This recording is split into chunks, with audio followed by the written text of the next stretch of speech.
Well, good evening. I think I know the vast majority of you, but if you don't know me, I'm Mayor Bob Collins, mayor for 5 years.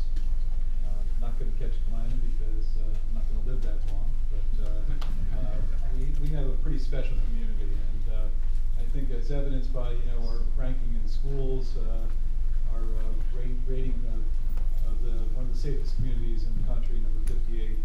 I think we have just a great story to tell here.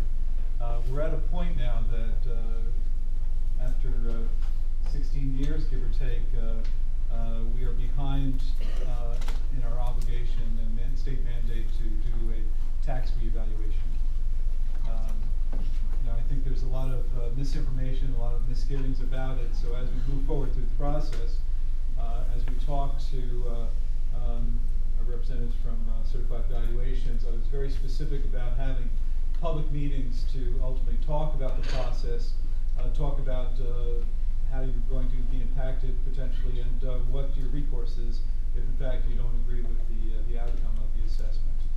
This evening, Councilman Barish is going to film this and put it up on our website. So if you have friends that weren't able to attend tonight, you will please just let them know that the information is available. Good news is that you're not restricted to coming from other public meetings that we're going to have on the issue. I've asked that we also have meetings in Smoke Rise and Space and Lakes, just to kind of spread it around a little bit. And if we get a big enough crowd, we'll do the high school if we have to. Okay. Every 10 years you're supposed to do this. So if my math is correct, I think we were about 6 years behind. We were delayed for a number of reasons, but one of the primary reasons was that our tax maps weren't up to date. And the state has been moving at a snail's pace for a number of reasons, personnel changes, and just bureaucracy and trend is what it is. But we're at a point now where all of our maps have been updated. I know some people are concerned because your block and lot numbers may have changed.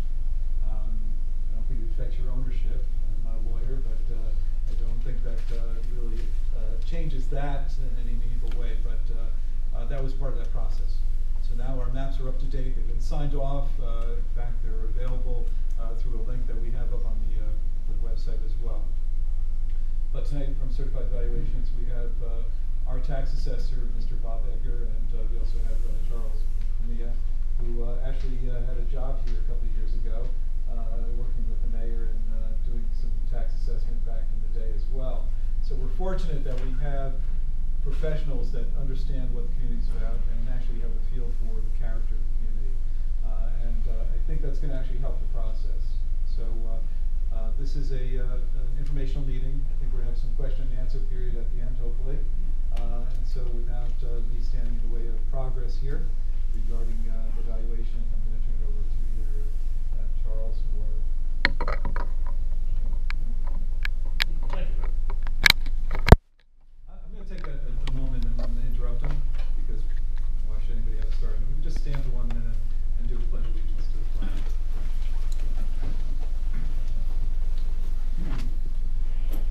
I pledge allegiance to the flag of the United States of America and to the republic for which it stands, one nation, under God, indivisible, with liberty and justice for all. Thank you so much. Amen.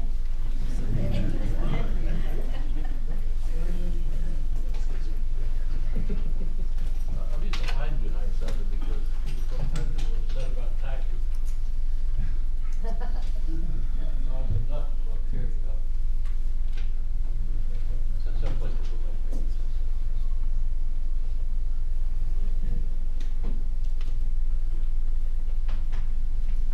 How many here have lived through the last reassessment we had? Thank God. So I guess you guys know all about it. Glenn was the mayor. I was the assessor in those days, about 16 years ago, 15 years ago.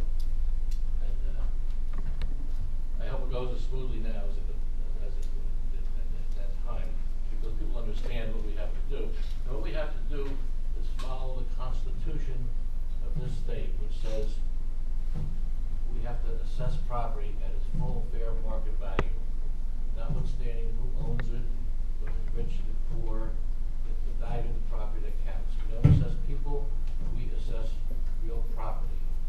Not your furniture,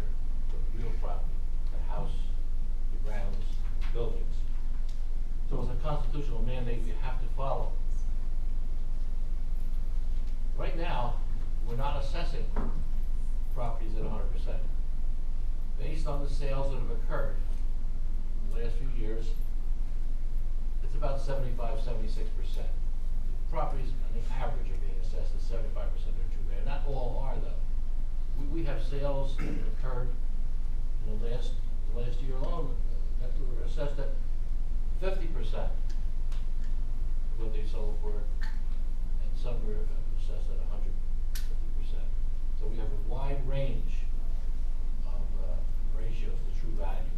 And how do we know that? Each year, or every day, when a property gets sold in the state of New Jersey, a deed gets filed, and a copy of that deed goes to Trenton, to the property tax people down here, the Department of Treasury, local property tax bureau, they used to call it. And they run a ratio between the sale price and the assessed valuation. And they came up with an average assessed valuation sale price ratio for the town, for every town within the state of New Jersey. So that's how we know what the ratio is. The statistics are put out by the state. They don't count sales between husbands and wives, family members, and corporations and stockholders. These are bona fide arm's length transactions that are sold in the open market. So we have a good idea that in certain areas of the town, people are being assessed at a higher level of true value than other people are. And we're here to rectify that, to make everybody the same, 100%. And that doesn't mean that anybody's taxes are going to go up. There are only three options. One is your tax is going to go down, they're going to go up, or they're going to stay about the same. And it's not divided equally. People think that half are going to go up, a third will go up, a third will go down, but those things, it's not the case. Sometimes half go up and half go down. We don't know. And we won't know until it's over with. About 100 sales were used to come up with that ratio study. And they range, as I said, about 50% to 150%. Kinnelon, sit down, my eyes aren't good. That's what it used to be. Used to hold like this, now I got to hold like this. Kinnelon has 3,823 pieces of property that are real property that are subject to taxation. It doesn't count the exempts. Out of which 299 are vacant land, 3,410 are homes, 89 are commercial buildings, 2 apartment complexes, and 17 farms. The property tax burden in Kinnelon is apportioned according to the value of the property, the assessed value of each property, and the homes pay about 93% of the tax burden. Vacant land pays about 1.4%, commercial properties pay 3.4%, apartments pay 1.2%, and farming pay less than 1%. It's up to about 100%. The tax rate, if you look at your bill, it's $3.01, $3.10, about 3.069. And that's based on 100% evaluation, but not the assessed. That's the assessed value, it's not the true value. Because the ratio is 76%, the actual effective tax rate is 2.33%, which means that you're paying about 2.33% of the value of your property in taxes each year. So that money doesn't all go to the Borough of Kinnelon's administration. Most of it goes to the school and some goes to the county. But it stays within the county. So what happens after the revaluation is completed? If your property value will go up 132 or 1.32 times, the chances are you're going to stay about the same. Your taxes will stay about the same, provided the budget stays the same, and provided our statistical analysis is correct. If it goes up more than 1.32 times, you might get an increase in taxes. If it goes up less, you'll get a less increase. Now, I'm going to try to get involved here in how we come up with these numbers. There are 3 ways to estimate the value of a piece of real property, real estate. There's a sales analysis, a cost analysis, and an income analysis. The sales analysis is basically what we use because we're comparing properties that have sold on the open market and trying to get a handle on what they're selling per square foot. And within each, we go neighborhood by neighborhood. Land values are different within each neighborhood and among the neighborhoods. So we have to be very specific about that. Now, last time we did the reassessment here, we did a pretty good job in establishing neighborhoods. We're going to follow those values right now. We're going to follow those procedures, and we'll take a look and see what's happened since then with new development, and there has been a lot of development over here. Well, when I was here, we didn't have any apartments in town, that was a while back. So those things, they're assessed, of course, that we have to take a look at that and its effect on the value of the properties in town. So we look at sales first, of market value is determined by the sales. We use a cost analysis because the state of New Jersey mandates that in the tax records, we have a value for the land, for the improvement, which is the building, and total. So in order to divide that up, we have to come to some sort of a realistic idea of those numbers, to how accurate they are. So we use a cost analysis on the building, and the rest of the value goes to the land. Basically, that's what it is. We establish uniform formulas for land values and apply them within each neighborhood. So we draw those values from the sales. For instance, our analysis will pull out a lot of sales in a neighborhood, as many sales we can, and deduct the cost of the building, the depreciated cost of that building, and what's left over is what the land of the building sold for. If we get enough of them, we can see a trend, and we can come up with a land value formula for all the land within that neighborhood, including the vacant lots, what they would sell for. The cost analysis is based on the local property tax bureau puts out a book called the Real Property Appraisal Manual for New Jersey Assessors. And that's a cost manual. It's updated every year with cost conversion factors. That's not to say that the assessor changes the value every year. It's just a base year. We're operating on what's called a base year concept. Now our base year is 14, 15 years ago when we did the reassessment. So that value that you see on the books is basically the old value. Now we're going to bring it up to date. You don't have to be worried about we're going to raise taxes. That's not what we do. All we do is call it as we see it. Here's what the value of the property is, and then budget gets divided into that, and then we have a tax rate, and you pay your taxes based on the value of the property. It's not to raise anymore. They're not looking to, because the values go up, to raise the budget. No. The budget's going to conform to last year's budget and all the other budgets. The same way they did that, they're going to do it again. Or hopefully it'll be lower, who knows. So at any rate, we use a cost analysis in order to break it down to land, building, and total. As far as an income approach, it's the third method of valuing property. We analyze income and expenses from income-producing property. Say the mall, the Kinnelon Mall. There's tenants in there, they pay rent. We don't analyze the sale of widgets in there, or groceries, or anything like that. It's the rent value. What the owner of that building gets in rent, less his expenses, is called net income. And that net income is capitalized to indicate value. And that's how buyers and sellers operate in the marketplace. We take a look at sales of similar properties, and we use that as a guide, but we really base it on the income that's coming from properties and how that produces value to the owner. Now, it's not necessarily true of all properties, because some people, for instance, if you have a factory and everybody's getting $10 a square foot in rental, when they rent it out to the tenants, no matter what they make in there, they're paying $10 a square foot rental. But you have some people out there that are knowledgeable, and they may rent it out for $5 a square foot. But guess what? They gave away half of their property to that tenant, but they're going to be assessed at $10 a square foot. That's going to be the criteria, because it's the market value of the property and not the business acumen of the owner. So we don't assess people, as I said, we assess real property. With respect to the income-producing properties, there had to be a way for us to find out what the income for these properties is. So a law that was enacted a few years back, and we refer to it as Chapter 91, the laws of the state of New Jersey. And that gives your assessor the right to request from every owner of income-producing property a copy of their income and expense statement. They have to provide it. They don't go to jail. They don't get fined if they don't. But what they do get is a valuation that may be too high or too low because we're operating without their assistance. And what they don't get is the right to file a tax appeal. So if they don't cooperate, they're going to have to live with whatever number is put on the property. So everybody should cooperate. People should let us in the house and take a look at the property, and commercial property should give us their income and expense statements so we can analyze it and crawl into the minds of an investor. What would I pay for that piece of property based on its income producing capabilities? But I have to measure that against all other similar properties and say, wait a minute, are they getting market rent?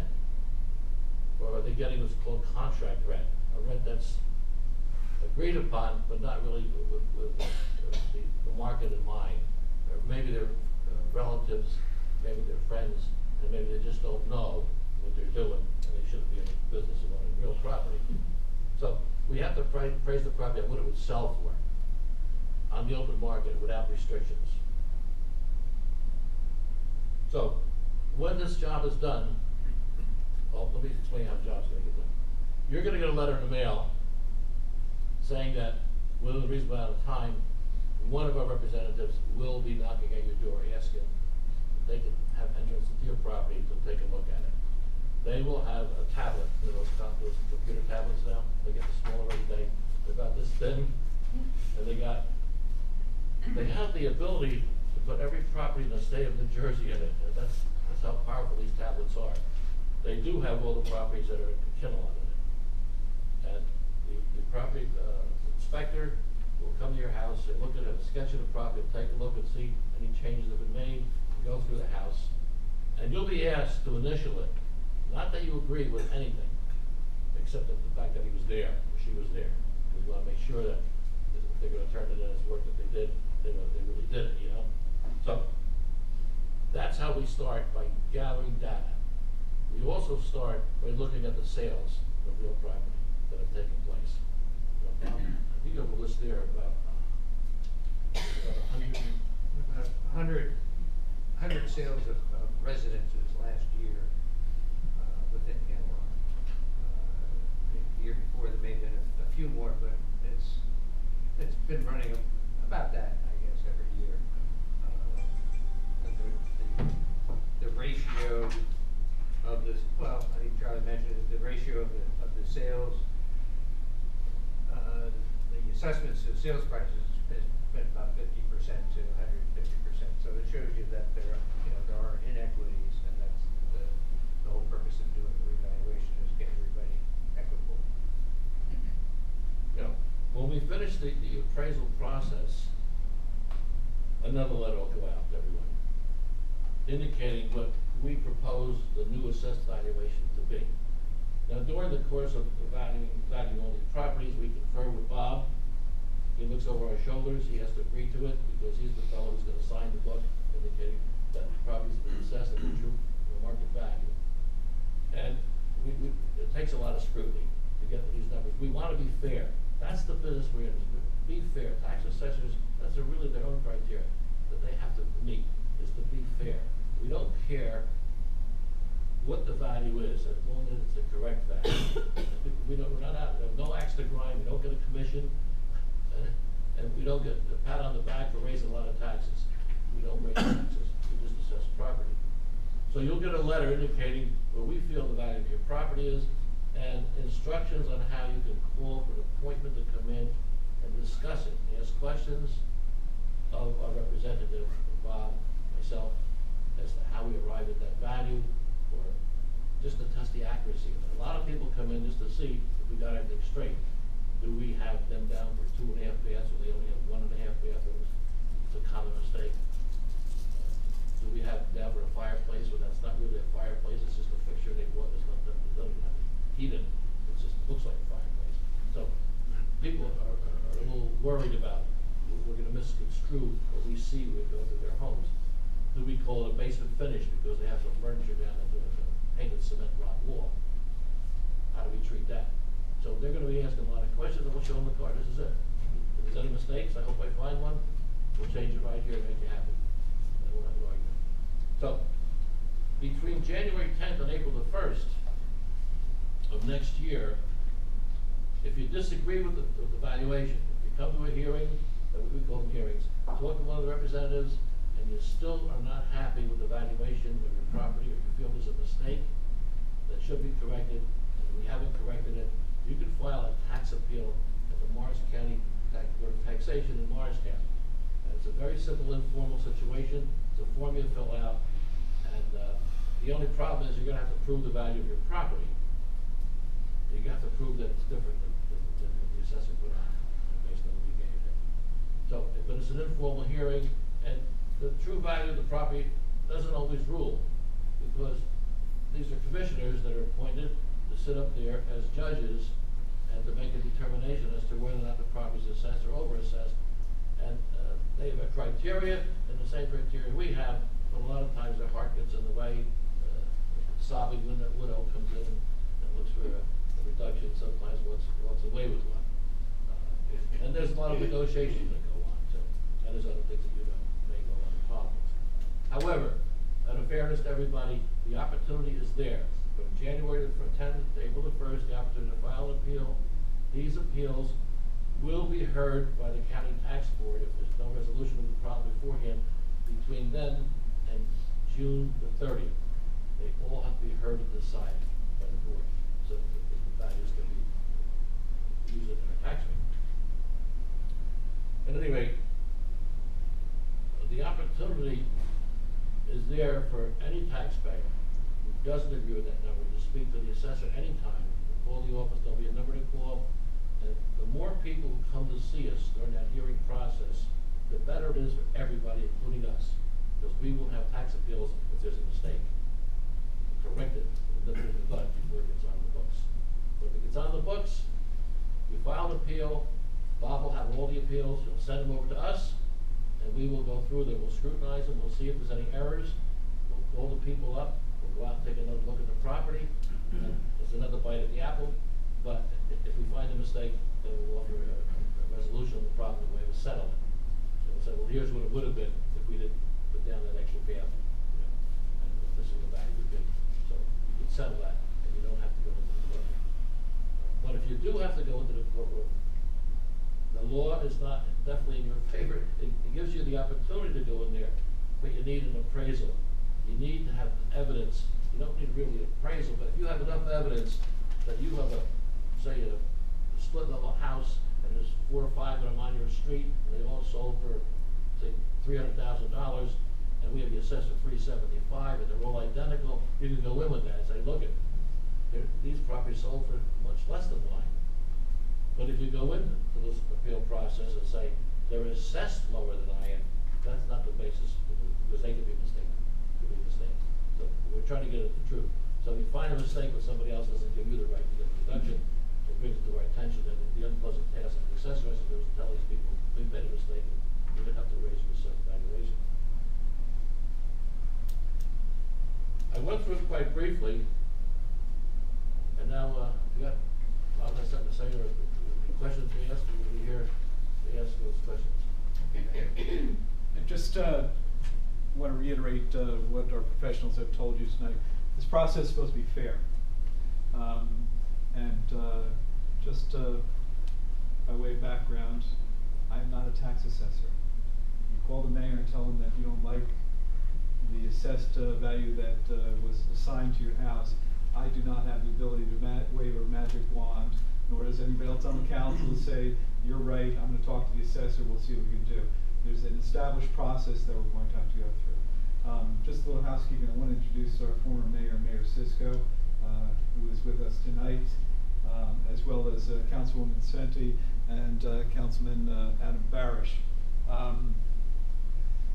Secondly, I want to tell you, before we talk about the assessed value, because both Charlie and Bob were very clear, they don't raise taxes. This year in particular,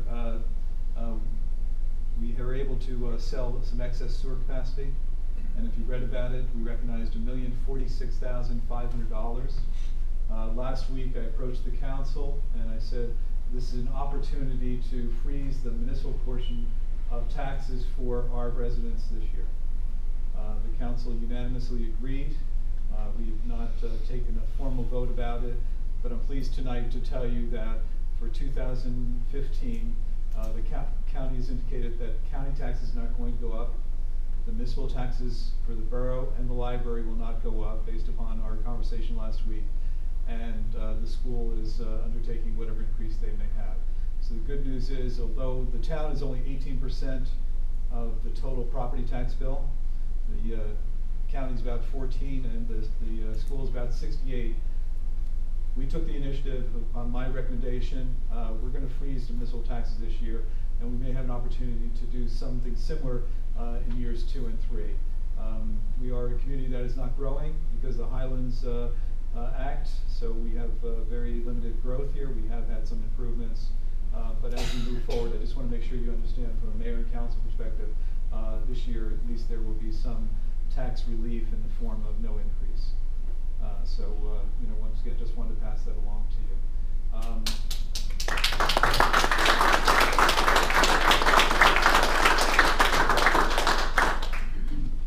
Here to answer questions after the meeting, after you're done talking to professionals. Be happy to discuss whatever you want to discuss tonight. So I'm not going anywhere. Now is an opportunity to really revisit the process with our professionals. And I want to tell you that I've been very big this year on establishing new communication tools.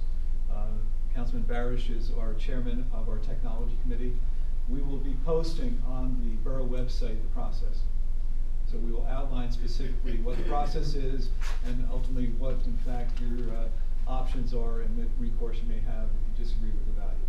Okay? So once again, that's part of the communication obligation and commitment that we have back to you. So I'm not going to stand away from your questions. One at a time, they're going to control the answering question part of the meeting. So ask some questions. And the website is kinnelonborough.org? Correct. Okay. And Borough's B-O-R-O, just to be clear. B-O-R-O. Right. And we also have been using a Kinnelon Facebook page as well. So we're going to try a couple different avenues of communicating that to the public, because I know that it's a lot of material taken in a very short period of time, but understand full well that as we go through the process, we're going to go through this together. So that's part of the Was this meeting announced on that borough website? this meeting was announced on the borough website. Front page, We actually top. sent out an Excel textcaster alert, and we put out on our new So it's, Las Vegas. And it was on signs out Facebook. here. It's on okay. So we're trying a couple different mediums to reach people, and it also was advertised, I think, at least in suburban tracts. So we really did some outreach. So we're hoping that for our subsequent meetings, because we're going to have additional public meetings, we'll get a little bit better turnout. Okay? So for me or for them? Okay. How does the Highland Act actually affect assessment of the land? Because with these wetlands, now we're starting to have problems, okay? Because pre-existing residential areas, okay? Now all of a sudden somebody tells us they're wetlands, okay? But when the building was built and you know, perk test and everything was done, now, you know, it passed, obviously, after I've lived here for 39 years, okay? And now all of a sudden, there's something there that you're not supposed to touch anything, you're not supposed to take any trees down, you're not supposed, so I have no usable land. So how can you tax me for something that I can't use? They're going to answer this a little more completely, but I will tell you from my perspective, they've indicated that they're going to use a sales approach, okay? So they have a criteria that they're going to follow. I will tell you this, the Highlands has dramatically changed how we ultimately preserve property and exist in the borough. And I know that people years ago bought a piece of property and exactly what you said, what was in fact may have been subdividable or buildable at some point in time may not be because of Highlands Preservation Act. We're just governed by that state legislation, and it's not a home rule issue. Unfortunately, or fortunately, depending on how you look at it, the intent was really to protect the water aquifer, and the people that are getting the benefit really are the people in the southern half of the state. And I talked to state legislatures, they're getting the benefit of the fact that we're not able to have some tax relief up here because of that, but they're going to address that a little bit more fully. But once again, Kinnelon governing body doesn't have latitude or flexibility on the Highlands Act. The Highlands Act is something that ultimately came out of Trenton, supported out of Washington, and is here to stay. Okay, but who came and actually said that this piece of land is on wetlands? I came here to the office and asked for a map Right. to tell me where are the wetlands. The state actually did a comprehensive study. Okay, so why don't we Okay. have it? We have it, it's available, the state had it, Why but isn't we there a didn't, map? I didn't determine what was wet in the town, what wasn't, Yeah. okay? The state came in, DEP actually did a whole mapping, and the county has an incredible GPS mapping system. I will tell you this, and you can tell my fan this, Trent, when they started the mapping process, there were property lines that were laid out in the middle of lakes and water bodies. That's not the way it's supposed to work, okay? So they perfected it.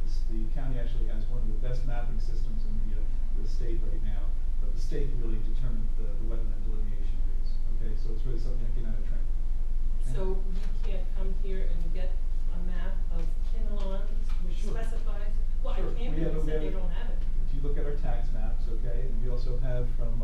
the Land Conservancy of New Jersey. I think that they've done a mapping system indicating what is wet and what's been not. So we have those maps, I think, available online. We can link those to it if you like. Okay. Yes. Thank you. Okay. But we have a lot of other professionals that are supporting the effort. Okay. So I'm going to turn it over to them because this is their meeting, and I hate to not give you the opportunity to ask them questions directly. Okay. But I'm here to answer questions afterwards. Okay. I just want to comment with what the mayor said about his participation in this revaluation. The assessor is the only one in this building or in this town that can set values. You change values, raise them, lower them, it's his opinion. He sits in a quasi-judicial position. He gets his authority from the Director of Division of Taxation through the County Board of Taxation. His boss is not in this building, ever. His boss is the Morris County Board of Taxation. They direct his office. What the mayor has to do is pay a salary. and make sure that we have an assessor to do that kind of work. And it's true with the police department and the judge, and his position is very similar to that of a magistrate. His decision is appealable, as I said before, Board of Taxation, and goes into the appellate division, and goes on to the Supreme Court. So he's the judge when it comes to the valuation of the town. So we can't blame it on the mayor and the council if your taxes go up because the valuation is too high. When there's been a mistake, we're the culprits, and you need to come to us and please do that if there's mistakes. And ask questions, and we try to resolve. Speak to the questions.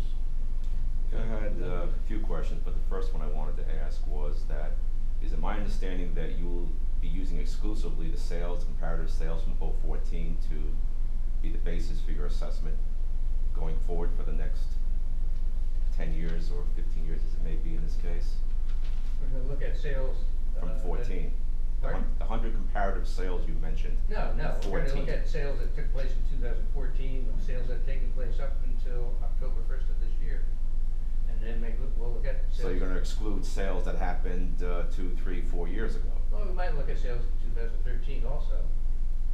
But obviously you're not going to look at the sales from the run-up when before the bubble burst. Yeah, because we're trying to look at set the value as of October 1st of this year to market value. And the best sales are going to be the sales closest to that October 1st valuation date. Going to my next point, it's my understanding if you choose to appeal an unfair assessment in your opinion, there is still a deviation, a market deviation of 15% either way, correct? You can't contest it if it falls within a parameter, Well, 15% up or down. No, not when you have a revaluation. No, in your appeal. But I'm saying not when there's a revaluation. Everybody's supposed to be at 100%. So if you're assessed at 105%, But then You get a reduction. Your opinion as you would to- get a reduction to 100%. But as to your opinion as to the worth of a property, you have leeway of 15% either way, as my understanding goes, on market value. In other words, I can't go before the tax board and say, at 500, I feel I'd be overassessed because they have a leeway of $75,000 either way. As I said, it's not on a revaluation year. You can't be assessed more than 100% of market value.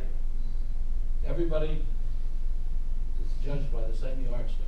As of October 1st of the pre-tax year, which is coming up, October 1st. But the yardstick is arbitrary in your opinion.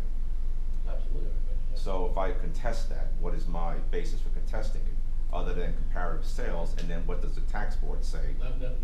We were talking about whether or not we have a leeway of 15% either way. We don't have that. You only have that in a non-reassessment year? In a non-revaluation year, non-reassessment year, yes, because there are a lot of sales and nobody's infallible. Right.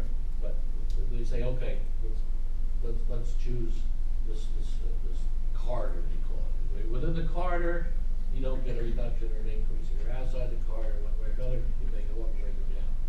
When you file an appeal because you don't like the valuation, you don't agree with the valuation, not because you don't like it. If you don't agree with the assessed valuation, the county tax board has the right or the obligation to come up with a value of that property. If that value is higher in the assessed valuation, they have the obligation to raise it, except in the revaluation year.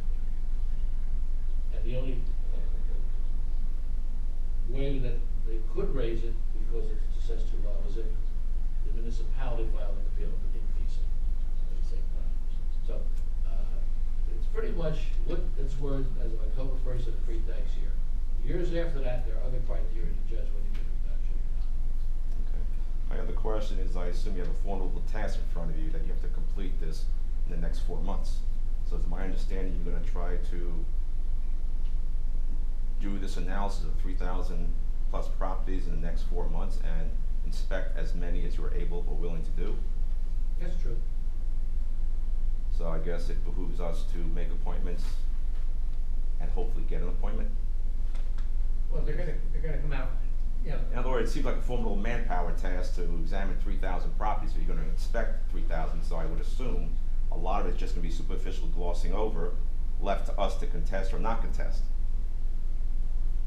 So it's not just the two of you that are doing the. No, I know they have They have a people whole in the huge field. staff. If, But you you have go to- to a house and someone doesn't let us in it, in the house itself, refuse entry. You have a right, you don't have to let us in. You have to do about 800 We know properties. basically what's in there, if it's a bi-level house, say.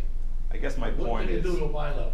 Does it put an air conditioning unit outside, and you can see that? I guess my point is you have about 800 properties a month to do, so I don't know how many people you're gonna have in the field to do that. So is it my thought that most of this will be just superficially based on in-office documentation, coming up with an assessment, leaving it to the homeowner to contest that at the time he or not agrees with it? Well, every trade has its questions and answers about how you do it, okay? Exactly. Bob and I have been doing this for many, many years. I will speak for Bob because he give away his age. But I've been doing this since 1966, when I got out of college. Mhm. I was the assessor appointed by, there in 1972 or 73. I was here 26 years, as you said. During that period of time, from 1966 until now, I've worked as an assessor in 15 different towns. And I've had a revaluation company incorporated, this one, in 1974. We have done small towns the size of Victory Gardens to the largest, Newark. We did the entire city of Newark. It was a 3-year job. We did it in 2 years. We did Atlantic City, and that's another story, of course. And every different type of property there is in the state of New Jersey. I was a senior appraiser at the local property tax bureau in the state of New Jersey before I became an assessor. And I was sent out on most difficult properties to assess properties for assessors who have limited knowledge because they're only in one town. What are they gonna do with this boundary? What's a boundary? There are problems that have to be solved. We solve problems. We fix broken wagons and we solve problems. So it's not an insurmountable task. I guess maybe I'm not framing my question correctly, but do you have the manpower to physically inspect 3,000 something As properties? I said, I've had the experience to do this, and we've done it in the past, and we'll do it again. Any other questions? First question is, you had mentioned you're going to be doing the evaluation based on the neighborhood that house is in. How do you define neighborhoods? Are they a formal definition that someone can say, well, we're in this specific neighborhood? I mean, obviously, the word in general I understand what you mean, but from a very specific, how is that? It's not a socioeconomic situation, it's a homogeneous situation from an evaluation point of view. You Right. don't have to be a real estate appraiser to see that you're in a neighborhood, and you've left the neighborhood. Yes, but you could And that's say- basically how we do it. We go out, we ride around and check the boundaries of neighborhoods, physical neighborhoods. Right, I understand. Evaluation neighborhoods also. Right. But when you say physical neighborhood, obviously, you could say, a certain area is definitely a neighborhood, but maybe you could add another few more blocks. In other words, you could, there is, it's a judgment area, okay, exactly what defines that specific neighborhood. Yes. Okay. Yes. And that is just the judgment that you're gonna be making, correct? Yeah, we've seen neighborhoods, and then let's pick numbers, located within a large area of $200,000 houses. Right. And Mr. Smith comes in there, Mr. Builder Smith, he goes in there and he puts a cul-de-sac in, and now he's got $500,000 houses in that code. That's a little neighborhood all by itself, because, and the other ones are outside of it, and they're not within it because they're surrounded by the backyards of all these properties in the cul-de-sac. So some neighborhoods are very small and some are very large. Smoke-wise, we have neighborhoods within neighborhoods over there. I mean, when I came here, The small houses over there now were the really big houses in those days. So, can someone find out what their quote neighborhood is? I guess so. Yeah, well, yeah. Right? My understanding is, and I just want clarification on it, sorry to belabor the point here, but, what I'm trying to ascertain is, is that you are definitely evaluating that house within the context of the neighborhood. So if there is no house, let's say there's a unique house, one particular house, let's say you got, for example, houses that are 250,000, and here's this one house that's definitely right in the middle of all of these, that's a $500,000 house. And within that neighborhood, there's really no comparables, okay? But there is an exact $500,000 house 5 miles away, same type of house, square footage, amount of land, type, etc. That would be a very, very good comparison, and that was sold in 2014, okay? You've heard the expression, under all is the land. The physical building may cost exactly the same to build in both locations. Right. But now we're talking about location. The Right. value But of the I'm saying property it's different within that location. area, there might be a better location that boosts the land up and that boosts the value of it. Right. We don't confine ourselves to neighborhoods necessarily, because within that neighborhood, you're gonna have properties that are in similar neighborhoods on the other side of town, Right. valuation wise. Correct. And so we have the ability to not only have the privilege of utilizing every sale that's occurred in this municipality, not That's like what in the I'm trying to craziest, ask. so that's That's what look at I'm one trying to house, ask. we're looking at them all, and we're comparing them all. Okay. And if we go through and say, here's a house, like God, this buy level, we've got an assessed at $500,000, there's 3 of them over there, they're assessed for $400,000, why? Is that neighborhood less valuable than this neighborhood? Why is it? Do they have gas stations in their backyard? Who knows what external forces can influence the value of property? So just because it looks the same, no two properties are exactly the same. So even though you're taking within the context of a neighborhood, it's not rock solid. It's not like it's built in concrete. It's one of the methods we use. It's part of it. Right. Yeah, the subject is a colonial, and there are no houses that, Right. colonial houses that are sold in that neighborhood. We're gonna look at other neighborhoods. Right. Where Okay, there are that's fine. colonials. Yeah, I just wanted to get a sense. of Similar in it. age and style, Okay. They may sell for 10% more, and so whatever the value of the property is, up to 10% more. But we got adjustments. I'm not sure I really got an answer to my other question. Maybe I could reframe it differently. What percentage of houses do you predict you would physically inspect? We usually get into 90%, 85%. 90%. We can do that, yeah. It all depends. It all depends on the neighborhoods and the reaction. How cooperative the homeowners, I understand. Right, we make a good attempt to do it, but we have a lot of information already. You Well, mentioned. that's my point. I guess I want to understand. I understand it's in the best interest of the homeowner to make the appointment to get the house inspected, but at the same point, I would assume, because I've gone through this in Jersey City with real estate appraisals, most of it's just done very behind in the office, and it's up to the property owner to then go through I and know how they did Jersey City.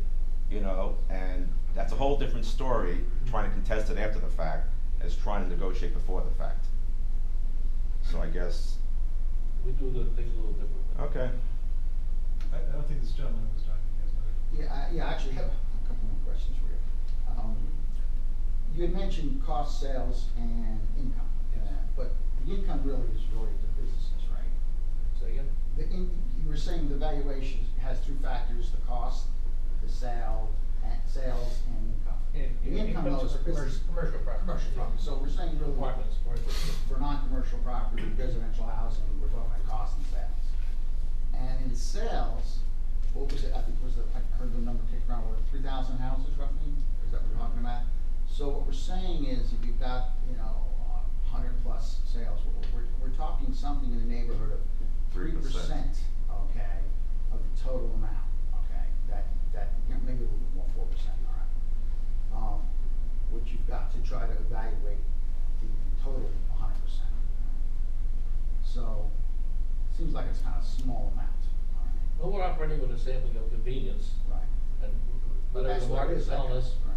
everybody in this town is telling us values. We're not creating it. Right. If we don't get enough information, we can go to Timbuktu to get a similar situation, but we don't. There are similar situations. with respect to houses, it's not that difficult. It's not that difficult. There's enough information out there. And I wanna know the relationship between the, using the sales, which you mentioned, and the cost. So where's the, how do those two factors come together in the evaluation? That's what I don't quite understand. Before computers, right here, we took every sale that occurred in the town, and we estimated the cost by using the New Jersey Real Property Appraisal Manual for assessors. Right. And then applied effective age depreciation, and then this is not subject, we're guessing, we're estimating, we're not guessing, but we're drawing upon experience of what the similar houses sell for, with that age and condition, okay? We come up with a rate of depreciation for that building value as if it were new, and we got a depreciated value.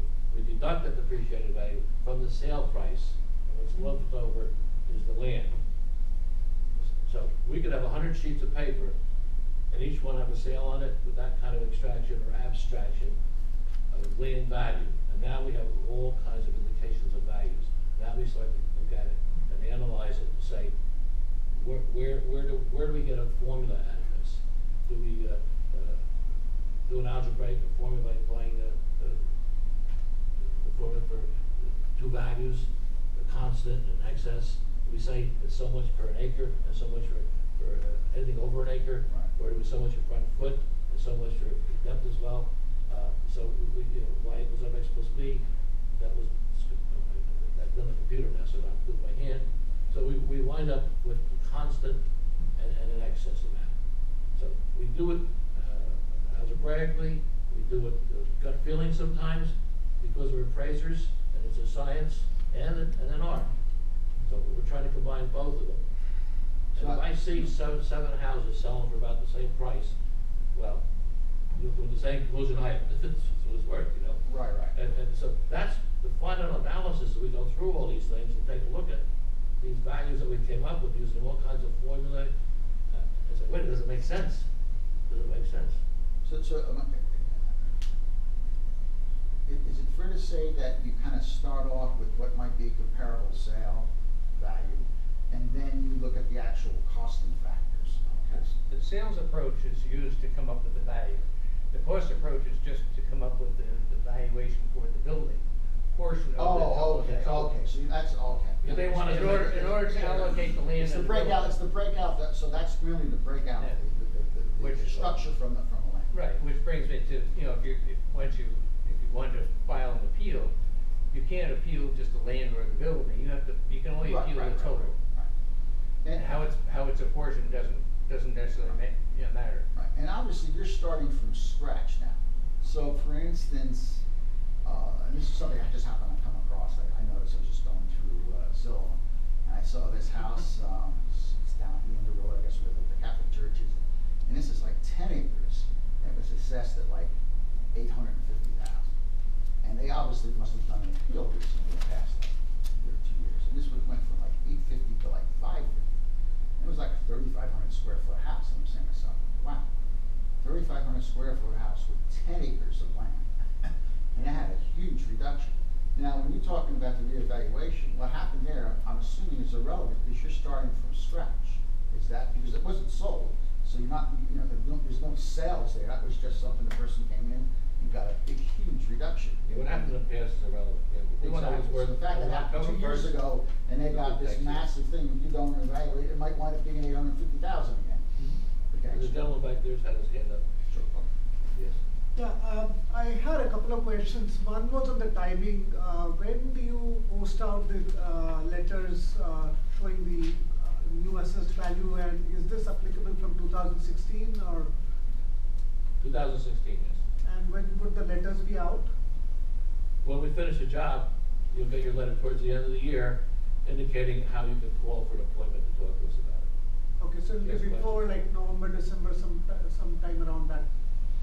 It will be after October the 1st, yeah. Okay. All right. Probably after November. Oh, yeah, that's what I'm sorry, yeah. After November 10th is when the letters generally go out for letting you know what the valuations are. There's a reason for that. And then they have the hearings, from there to the end of the year. And then January 10th is when the values are second question I had was about the 32% that you mentioned. So can you tell me the significance of that number when in terms of, let's say, the property prices are assessed, let's say 20% higher, does that mean that there would be no changes in the assessment or the taxes, or is there a cutoff of 32%, or how does it work? Oh, you talk when Charlie was talking about the 1.32% increase? Yeah. That's just saying based on the, well, our ratio right now is about 75%. So the assessments on the average are 75% of market value. So which means that, you know, if they were to go up 1.32, 1.33%, taxes would remain the same.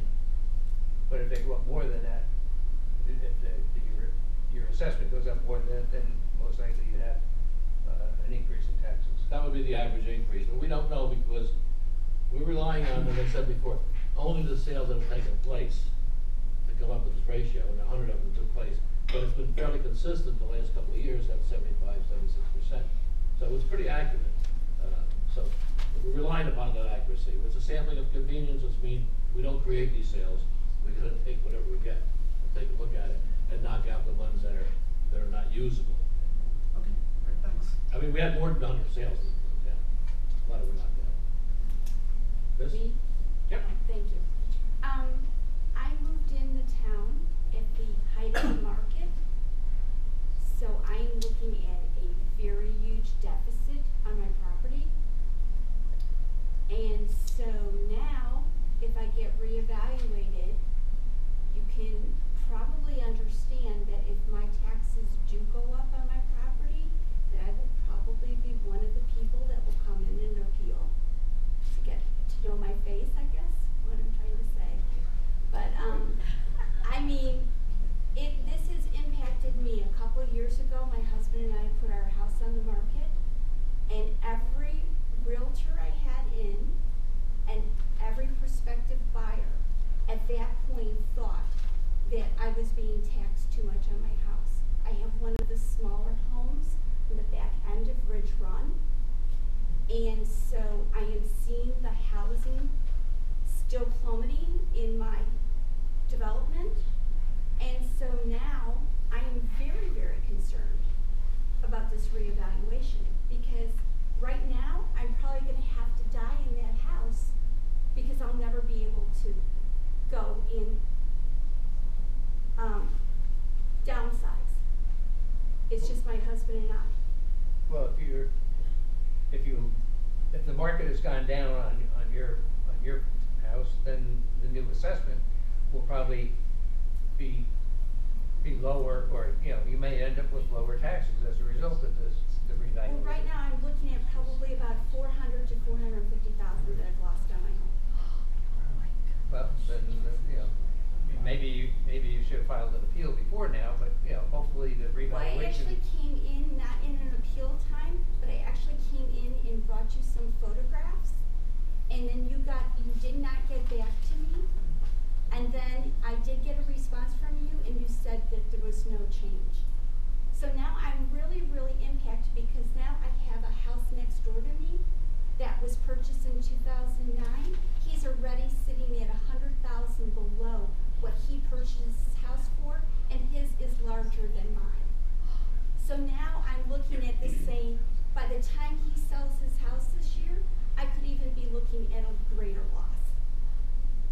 So for somebody like myself, I am literally screwed, excuse my language, by what has happened. And I have no control over it. And I put a tremendous amount of money down on my home. I know that the initial value of what was plummeted in this state was in our town was 32%. And I've already lost all of my initial investment, and so now it is difficult for us to move out of our house. And I shouldn't have to take that kind of a hit and not be able to downsize and do what my husband and I want to do at our age. And now I'm impacted. So that's why I am here tonight. Well, hopefully we're going to come in with a October first of this year that you think is reasonable. That's why we're here. Okay. And maybe it'll help to alleviate some of the, your tax burden. Because when I had my house on the market before, they told me, well, you don't have an updated kitchen, and you don't have your updated bathrooms. I don't wanna put more money into a house that I am losing so much money on. So like the house next door to me now, he has a brand new kitchen. When they moved out in 2009, those people did that, but they had purchased it well before I moved in here, and they didn't pay as much as I did. So now I can't even do what the average buyer on the street wants me to put into my house. Because now I'd be looking at $600,000 or $700,000. And at my age, we're never gonna recoup that. I don't have enough years to work to ever recoup that. Left on the planet for myself.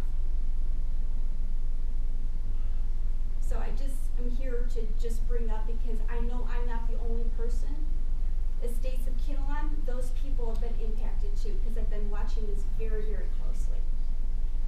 Well, as you can see from what I said before, some properties are being sold at half their assessed valuation, and some are sold for 2 or 3 times their assessed valuation. And that's the reason that the mayor and council decided we better get a revaluation going and spread this out so that everybody's being assessed at the same standard of value. We shoot for 100%, it's only good for one day. October 1st of the pre-tax year. Properties go up and down. In my lifetime, most of the time, it went up, except for a few years back, and sometime in the 80s too. We got hit pretty hard, but not as hard as we did in 2007, 2008. So we're here to try to, everybody will be the same as far as the value is concerned. Their percentage of true value on the books. 100%. A year from the time it goes on the books again, everybody might be at 90% because the prices may have gone up. Or Right. No, may have gone totally- down, totally and people will be over 100%. Right. And it happens, and we've seen it happen now in our lifetime. Right. Okay, thank you. Can you give us an idea of what the inspector will do when he comes into the house? How he'll go about looking and comparing to what he has on his tablet versus what's in the house?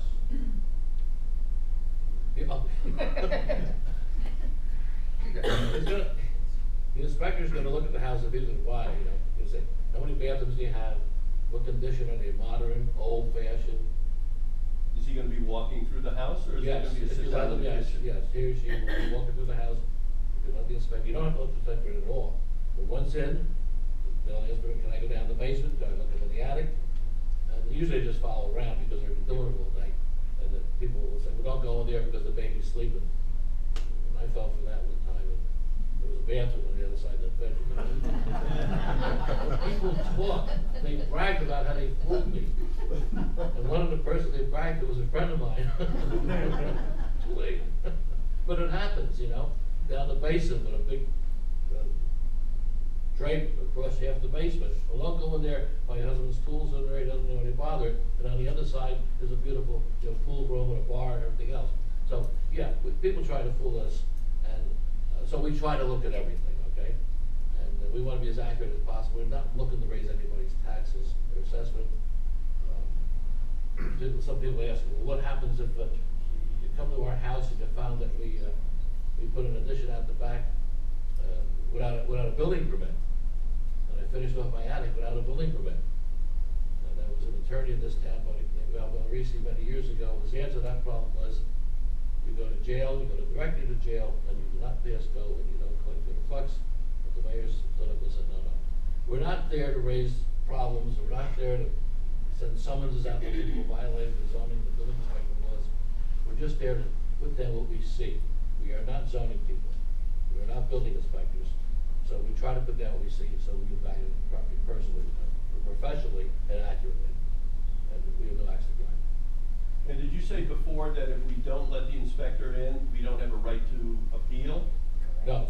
The only time you lose your right to appeal that I know of is if you own an income-producing property and you don't give the assessor at his request the income and expenses. Those letters requesting the income and expenses have already been sent out now to the income-producing properties. Yes.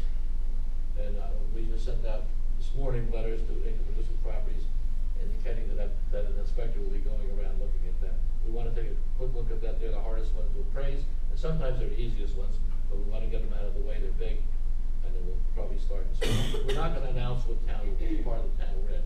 Burglars love to see that, they've followed us around in the past, pretending to work for us to get an interest in the house. So if anybody comes to your house, ask for identification. What kind of identification? Yeah.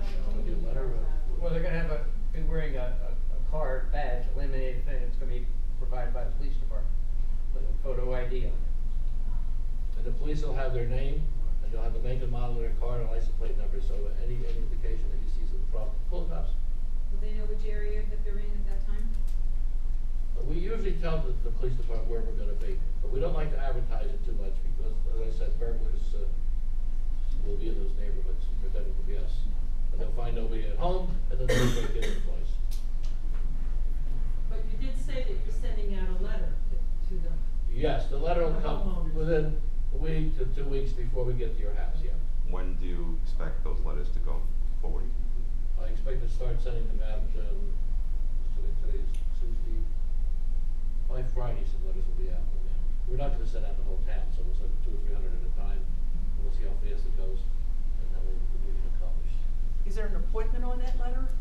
No. Like you have to be home at that time if you know? No, we're gonna try to catch everybody at home. A lot of people work, they're not at home. Right. We'll leave a note saying we were here, call for an inspection. They go out, they try to go from house to house, because that's the most proficient way to do it. And then you're not home, they'll leave a card, So and then you can make an appointment. So you can't book an appointment in advance? Not necessarily, no, I don't think so. You can call to say, I'm gonna be on vacation, so don't bother when I come back. It'll be that week, and we'll try to schedule for that week that you're gonna be I back. say, they try to do it, in an orderly fashion and not have to run all over town, because that takes too much time. So we try to go from door to door, do a block at a time, that kind of thing. But you have to complete this by October 1st, right? Evaluations by October 1st. We'd still be working on it in November, through October. Don't forget, by the end of October, we still haven't seen some of the sales that close on October 1st or September 30th. It takes a while for it to go through the county and get the information to us. We don't normally see it as soon as it happens. But if you're planning to be away for a significant time during the summer period. Send a note in, yeah. Just send a note to the assessor's office. Thank you both for the forum tonight. Really appreciate it. I think most people here do. I just had a question on your methodology. I understand the comparable sale approach, but in the land versus improvement breakdown of it, there are some pretty large, clearly defined communities, sub-communities within Kinnelon. Smoke Rise, Basin Lakes, everything else, that's what some people call it. I was just curious how you treat those three areas, Smoke Rise, Basin Lakes, something else. 4-bedroom colonial, on an acre. All three are comps of each other from the eyes. How do you treat the land portion in a private community versus a non-private? Do you have a methodology in place already, or you're just going to see how it goes, or you know what you're going to find in a lot of cases? I'm curious how you're treating that. Well, as an appraiser, and as appraisers, we have our opinion of what makes value based on many years of experience. How does that apply to Kinnelon? We'll find out from sales. For instance, there's a beautiful, looking at the reservoir out there, beautiful views, my God, from the top of the mountain there. I mean, I remember walking around the back of my house and almost falling down the hill because you're awed by some of it. That's worth money. Those views are worth a lot of money. How much they're worth, we're gonna find out. Then you have sheer rock going up a driveway and a blast to get in there, but you don't have a lawn, you have nothing, but it's beautiful. The whole place is a rock garden, And other people would say, well, wait a minute, I don't think I like that. So it's like having a swimming pool. A lot of people love them, a lot of people fill it in so they buy the house. But in the land versus improvement breakdown, you must have a delineated methodology for What's how criteria? Well, Yeah. criteria would be busy street, inharmonious activity next door, like a factory or smoke stacks, or God knows what's next door to you. Basically, traffic, that type of thing has a lot to do with the value of property. So you have an interior house, and then you have the same house on the main drag. So then Obvious. inferring what you're saying, you would expect a different land valuation, not total assessment, Yeah, but yeah, could land be. assessment in different. If the market shows, Sure. if the market shows. Well, the market isn't, in my scenario, the same house in 3 different areas, they each sell for, pick a number, 600,000. It's not good, people don't buy land or improvement, people buy property, which That's right. has it on it. So I'm curious, is the Well, sale approach isn't gonna show it? if you have 3 identical houses in 3, Yeah. different neighborhoods, and they all sell for the same price, Yeah. then the land value is probably gonna be the same, but that's not reality, I don't think. No, it's not. So, so we're gonna look at the sales in Smoke Rise, we're gonna look at the sales at Face of Lakes, and For a bottom line figure, but how do you break down land versus improvement? You know, you're bringing up a unique problem, but there are many, many more unique problems. When I was much younger, I tried to make a living selling real estate and wasn't very good at it. And a friend of mine had a house for sale, it was called a ground level split. You know what they are? You walk into a rec room area, the garage area, you go up into the living room area, so you're not walking right into a living room like the old split square. And some of them had another bedroom going out the back, we call that a dipsy doodoo. You know, these were unique homes and much in demand, but rarely on the market. And I lived in Madison, New Jersey, where we didn't have too many of them, but Parsippany started some of them. And my friend had to sell his house, and he put it with me, his best friend, to sell his house. And I put it on the market because I knew what they were worth. I saw so many of them selling for that price. And it sat there for the longest time, and it didn't sell. But people were moving into the neighborhood. I went out there. It just so happened that there were 4 other houses exactly like his, put on the market, same time, and I didn't know it, at a lower price. And that's why his didn't sell. So there's a lot of reasons why like properties sell for dislike or dissimilar values, okay? And we gotta get to the bottom of it. Supply and demand. How many houses were on the market at the same time? We don't know that. Well, the listing has those statistics. So you're bringing up one problem. We've got a lot of problems to solve. Oh, I realize that, and it's a very large task, and I do respect that. I'm curious about the land versus improvement breakdown, and But I don't really hear anything about it. well, I think we talked about it. We talked about looking at the sales and then doing a cost on the building, and deducting that from the sales price and coming up with the residual for the land. Well, in that scenario, all 3 would be the same. If they are, then that's the same value, then we got a problem. But I don't think it's gonna be I don't- that. Okay, I don't think. If that's you have any realistic. suggestions I realize on how I'm we talking should do a this. fictional scenario, but I would expect land value. If you do have any suggestions, bring them to our attention, because we need all the help we can get. We don't know all the answers. I think I do sometimes, but we don't. No, but- Somebody like you comes up and tells me, and I say, wait a minute, we gotta take another look at this. We I need do help. appreciate the effort, and thank you for tonight. We have the senior freeze on our property taxes now. And what our problem is, we're having a brand new strip mall opening up in June right across the street from us. So it's obvious our property taxes our property value is gonna go way down. Is there any way we can unfreeze our property taxes and have them lowered? I don't know. That's a state program. I don't know how you undo it. Oh, I see. But it's obvious our property tax is gonna go way down. We're gonna value your property at what we think it's gonna sell for, if you put it on the market. And now, any other influence of the taxes is beyond our control. That's very interesting. Well, I know about the property tax freeze, but it is a state program. So, I guess we could, call to the debate to the state and question it. Yeah, I know. Yeah. In the back. We'll find out. Good evening, gentlemen. Thank you for the hearing. I really appreciate it. I'm in real estate downtown. I appreciate your story. You got that background. I know how much you love it. With that preface, I remember reading recently, I think it was probably last year in Bloomingdale, I believe, gentlemen, if it was, or the year before, there was some kind of controversy over the reevaluation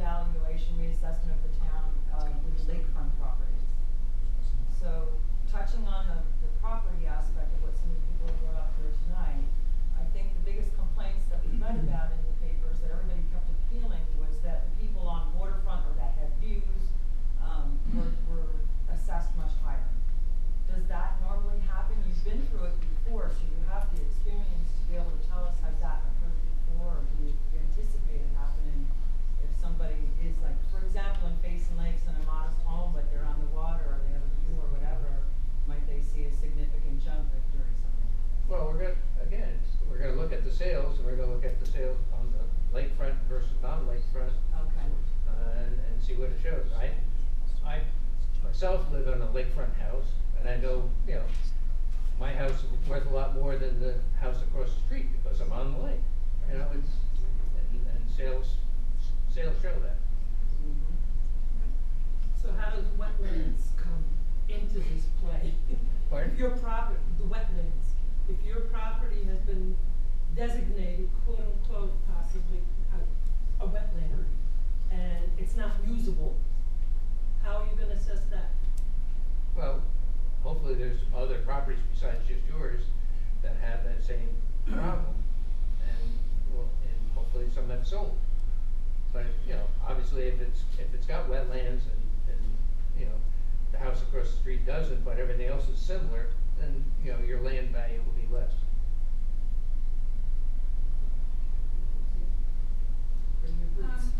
Kind of following along what she was saying, what actually makes up your evaluation? I mean, like, when you walk into a house, what are they looking for? Number of bathrooms, number of bedrooms, improvements, brick on the outside, a pool in the back. I mean, what makes up your evaluation? Well, the quality of the construction, the condition, you know, the age. Is there any information that the homeowner should have available to them to help in assessing this information, or accessing it? If you have a major problem with your home or your building, and we, just by looking at it, we wouldn't be able to see that, bring it to our attention, please. There might be a sinkhole in the backyard. I don't see any sinkholes in Kinnelon, but some places, people have opened up the door to get down the basement and they wasn't there anymore. There's a hole, and that's over where I live in Randolph, right down. So there's a lot of things we don't know about your property just by looking at it that you know. Please, if you forget to tell the inspector, send us a note, and we'll take a look at it. And if we think it influences value, in our opinion, that's what we're paying us for, we might definitely take that into consideration. It helps. It helps us do a better job. I don't want to hear about it in a tax appeal, and then have to give you a reduction and hurt the tax rate here. So when they send us this letter or whatever and say this is what we feel your evaluation is, how do we know how you came up with that? I know you had mentioned that earlier. Is there a way? Call for an appointment and we'll explain it to you. But it's too early now because we don't know. We haven't done our analysis. We haven't even been in the field yet. We're going to start winding down, so just I know there's a couple people in back. Just want to give somebody else a chance, and then maybe 2 or 3 more questions, and then we'll have some closing comments. So I'll let the gentleman choose who to. Just Gentleman up in the back. Just real quick, and you may not be willing or able to answer this evening, for whatever reasons, since we're trying to wrap up, but how many sales comparisons will you be doing in a normal appraisal? There's usually a set amount that a bank or a lender will ask for. Do you have the same type of formula? We have to look at 3, and we have to look at this many under contracts, and we have to look at how much, will you explain to us how that's being done? Or? Yeah, this is not, you're not going to get an appraisal report. This is what's called a mass appraisal. We look at, all the sales in the neighborhoods and so forth. And based on those sales, we're going to come up with a value. But we're not going to say, we've relied on these specific 3 sales. That's not going to happen. So if I came into the office because I had to talk to or wanted to talk to somebody about it, would you have a report that has something about how? Well, we have all the sales available to look at. But would you have a report that shows what was looked at, or anything definitive about how you guys, or person or woman came to that number? Would there be something there to discuss specifically? Not the way you're doing. You guys are. Well, the sales, the sales are kept in block and lot order, which is basically like in neighborhoods too. So all the sales are there to look at. So we can steer you to where the sales for your neighborhood. Okay. The gentleman in the back. Yeah, I am also the real estate. I'm just wondering, when we appraise houses, we go in and look at the location, the size, and the updates. And naturally, you can figure out the size. Actually, the location. How do you determine all the updates and what kind of updates to appraise that house to say the market values, what the appraised value? Look good, stay in there, better,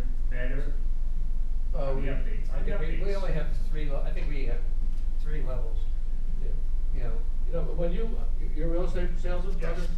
Well, when you look at a house to put on the market, you're gonna go through the same kind of thinking that we're going through. Right. What's the house worth? What's it make it more valuable?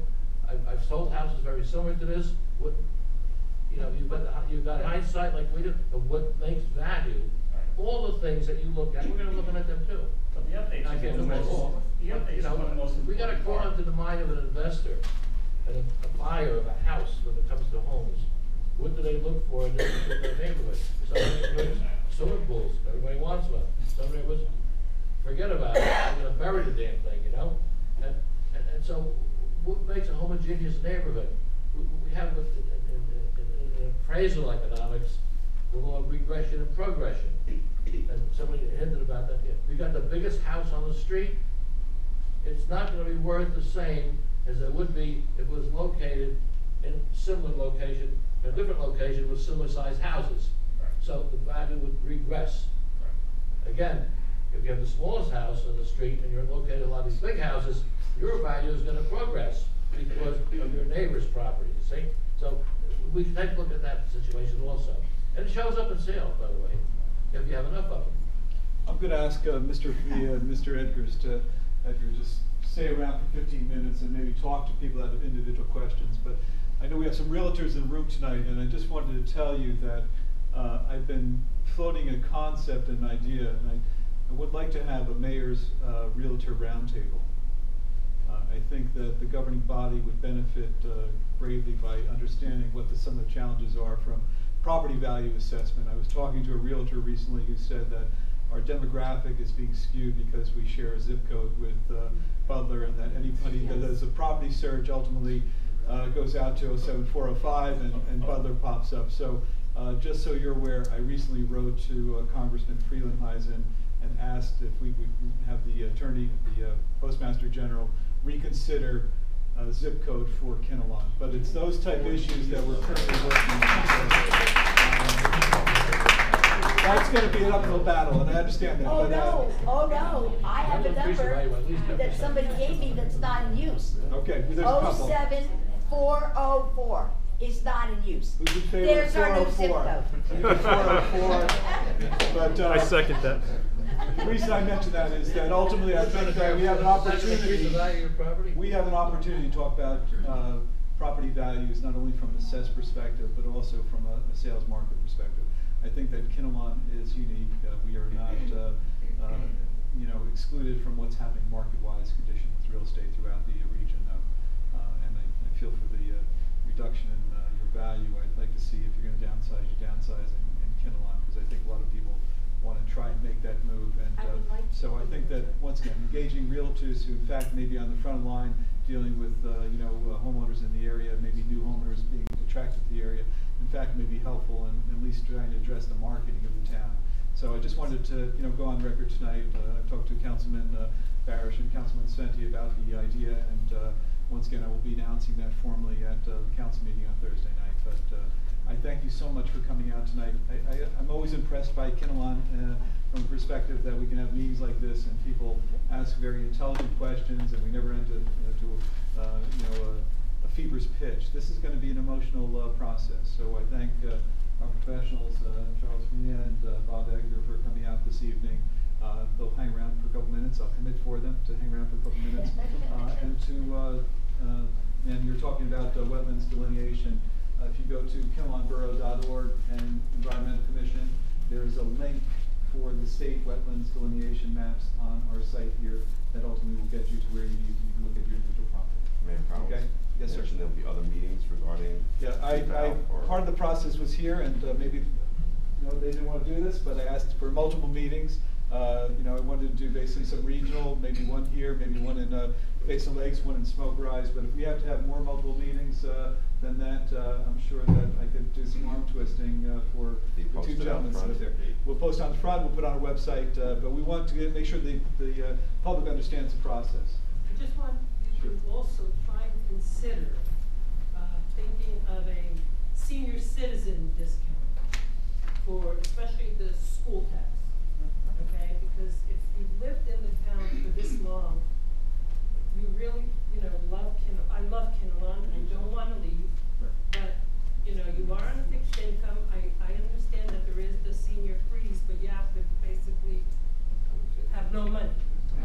That's not true. Well, It's, Well, there is a But- limit but to under- how much money. understand full well. 80,000. Yeah. Understand full well. What we're talking about here is really doing the reevaluation and reestablishing assessed values. I'm talking about something that is related but not related as far as market value. Okay? So I think we're gonna work on both, okay? Thank you so much for coming. Thank you.